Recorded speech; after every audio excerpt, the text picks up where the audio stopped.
Well, hey, everybody, this is Robert, and welcome to Outbreak News TV. And today, on this brief, we're going to take a look at whooping cough in South Korea.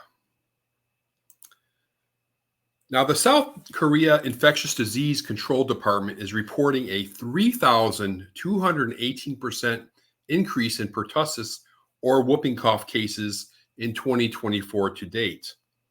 So from January 1st to April 24, officials reported 365 pertussis cases. This is more than 33 times the number of cases reported at the same time in 2023, when 11 cases were reported. Now, in fact, it is the most cases by far during the same time frame over the past 10 years. Now, by age group, children under the age of 12 accounted for most of the cases, about 60%, followed by people aged 13 to 19, which was about 25%, and people over 60 years old was about 9%. By region, the majority of the cases were centered on educational facilities. The most common outbreaks were reported in gyeongnam, which accounted for about 50% of the cases, or 182 cases, which was followed by gyeonggi. 56 cases were there. That's about 15%. And Busan, who saw 47 cases, or 13%.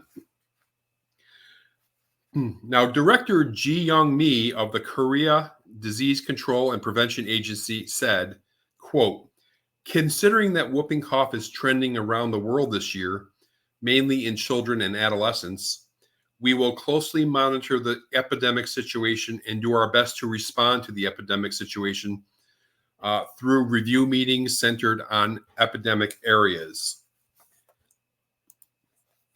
He goes on to say, and this is English translated from Korean, so it may be a little off, but he says, "Timely vaccination for infants under 1 year of age at 2, 4, and 6 months of age, who are most likely to develop severe illness upon infection, is most important, and pertussis vaccination is required for children aged 4 to 12, particularly when living in school settings or daycare centers.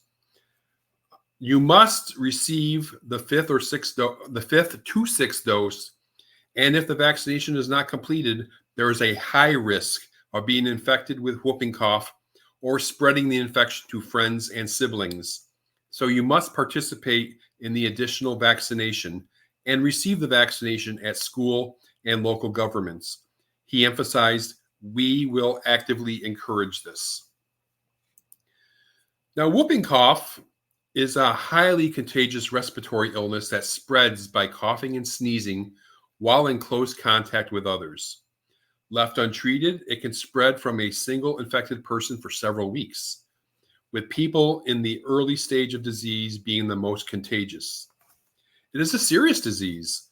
Symptoms usually begin appearing as cold symptoms, such as cough, runny nose, sore throat, and usually a little or no fever.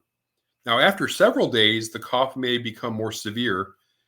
It may come in spasms or in series of coughs without a chance to breathe in between the coughs. There may be a gasp or a whoop, and or gagging or vomiting at the end of the coughing spasm. Infants in particular, those that are less than 6 months of age, who contract whooping cough are at increased risk of complications, hospitalization, and death. Doctors generally treat whooping cough with antibiotics.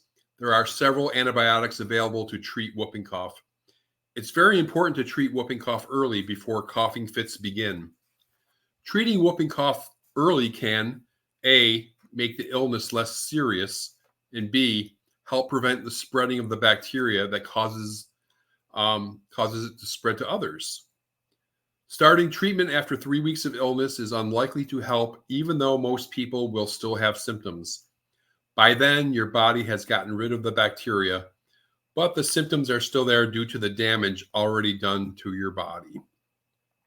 So we've seen issues with whooping cough in 2024 in Europe. We've talked about Czechoslovakia or the Czech Republic, particularly, and also in Asia, where I've talked about pertussis in the Philippines. So you can check out some of those videos concerning whooping cough, and there's many others on the Outbreak News TV channel.